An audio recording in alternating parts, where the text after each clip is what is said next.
ఆంధ్రాలో లోకల్ ఎన్నికలు పెట్టడానికి భయపడటం ఏంటి? కూటమి అధికారంలో ఉన్నాక అది అర్థం కాలేదు. ఇంకా 50 రోజులు, 70 రోజులు మున్సిపాలిటీలకి, పంచాయతీలకి. ముగ్గురున్నారు. తెలుగుదేశం ఉంది, జనసేన ఉంది, భారతీయ జనతా పార్టీ ఉంది. మేము 15 ఏళ్ల పాటు కలిసి ఉంటాం. అసలు ఇక జగన్‌కి ఛాన్సే లేదంటున్నారు. మరి ఎవరికి భయపడుతున్నారు?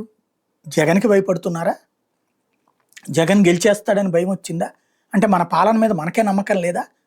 ఎవడైనా ఎన్నికలైన తొందరలో ఎన్నికలు పెడితే, ఏది మెయిన్ ఎన్నికలు అయ్యాక ఏడాది, ఏడాదిన్నర లోపు ఎన్నికలు పెట్టేస్తే స్థానిక ఎన్నికలు ఈజీ అవుతుంది. జగన్ టైంలో పెట్టేశాడు అతను. కరోనా కారణంగా నిమ్మగడ్డ గారు తీసుకెళ్ళి కావాలని చెప్పి ఆలస్యం చేశాడు కానీ, అది కూడా పంచాయతీ ఎన్నికల్లో ఎప్పుడైతే 80% జగన్ గెలుచుకొచ్చాడో, దాన్ని చెడగొట్టడం కోసం చేసుకొచ్చాడు. అది కూడా రెండో విడత వచ్చేటప్పటికి అప్పటికి ఆక్సిజన్ సరిగ్గా అందక జనాలు ఇబ్బంది పడ్డారు కాబట్టి, అప్పుడు కావాలని చెప్పి ఎన్నికలు పెట్టాడు ఆయన.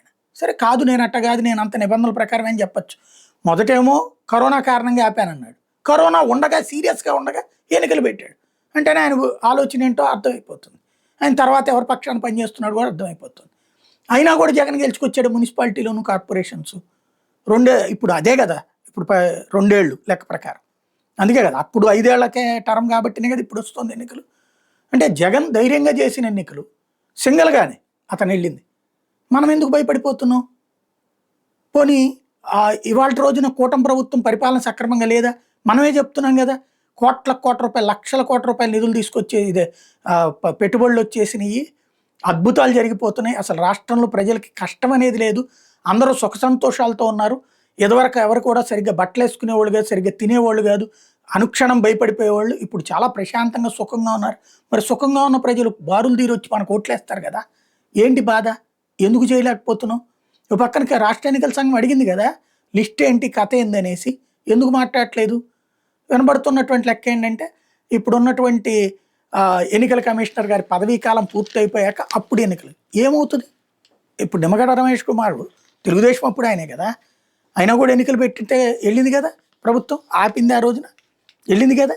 సరే, అతను తీసేయడానికి చేసిన ప్రయత్నం అది ఏది ఈ మొదటి గొడవ అయ్యాక కదా తీసేసింది.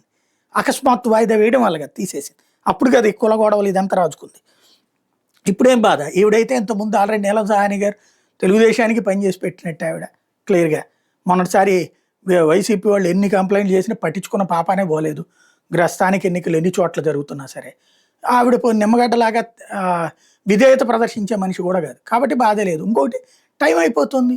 అసలు మంచి అవకాశం కదా, కొన్ని వందల వేల మందికి అవకాశాలు వస్తాయి కదా స్థానిక ఎన్నికలు అన్నటువంటిది. ఇప్పుడైతేనే కదా మనది ఇది ఉండేది. లేట్ అయ్యే కొద్దీ మన పరిపాలనలో లోపాలు ప్రజలకు మైనస్ అవుతాయి. అప్పుడు మళ్ళీ సంఖ్య తగ్గితే, ఇప్పుడు కిందసారి జగన్ 80% ఇవన్నీ గెలుచుకున్నాడు సర్పంచ్లు.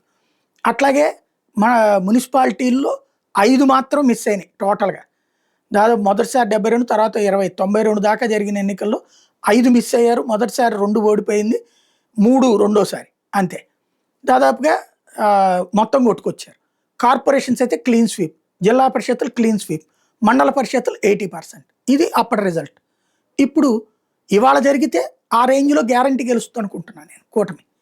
లేట్ అయ్యిందంటే కనుక తగ్గినాయి అనుకోండి, మైనస్ అవుతుంది. ఇప్పుడు అక్కడ తెలంగాణలో ఏం జరుగుతుంది చర్చ, 90% విజయాలు 2 ట్రిప్లు నమోదు చేసుకున్నాడు కేసీఆర్. అదే ఇప్పుడు వీళ్ళు మొన్న 60%కి పడిపోయారు. అంటే అయిపోయింది రేవంత్ అన్నటువంటి ప్రచారం బిగినైంది. అంటే పబ్లిక్లోకి వచ్చేస్తా టాక్. అలాంటి టాక్ మనం క్రియేట్ చేసుకుంటే స్థానిక ఎన్నికలు ఇప్పుడు జరిపితే మనకి బెనిఫిట్. మనం కనుక లేట్ అయ్యి రేపు వచ్చిన పర్సంటేజ్ ఆఫ్ దీన్ని తగ్గింది అంటే కనుక, ఎందుకంటే ఇప్పటికే వైసీపీ కేడర్లో కసి పెరిగిపోయింది. ఇంతకుముందు కేసులకి భయపడినటువంటి వాడు కూడా ఇప్పుడు ధైర్యంగా తీసుకెళ్ళి బొక్కలో దైనని చెప్పేసి సంచిలు పట్టుకుని కూర్చుని ఉన్నారు. రెబలిజం పెరుగుతోంది సోషల్ మీడియాలో కూడా. అది కంటిన్యూ అయిందంటే కనుక రేపు పొద్దున్న దెబ్బ అవుతుంది. ఈ మెజార్టీ అధికార పక్షానికే వస్తాయి, కానీ క్రిందటిసారి అంకెతో పోల్చుకుంటారు. ఎందుకంటే 18లోది పోయి 14, 19 మధ్యలో తెలుగుదేశంతో కంపేర్ చేద్దాం, అప్పుడు ఎన్నికలు పెట్టలేదు తెలుగుదేశం. కాబట్టి కంపారిజన్ చూసినప్పుడు మొన్నటిసారి జగన్ వచ్చినప్పుడు ఫస్ట్ టైం పెట్టింది విడిపోయిన రాష్ట్రంలో. మళ్ళీ ఇప్పుడు కంపారిజన్ చూసుకుంటారు. అప్పుడు లేట్ అయ్యి కొద్ది సంఖ్య కనుక అటుకు వచ్చిందంటే మైనస్ అవుతుంది. కాబట్టి ఇప్పుడు పెట్టుకోవడం కరెక్ట్.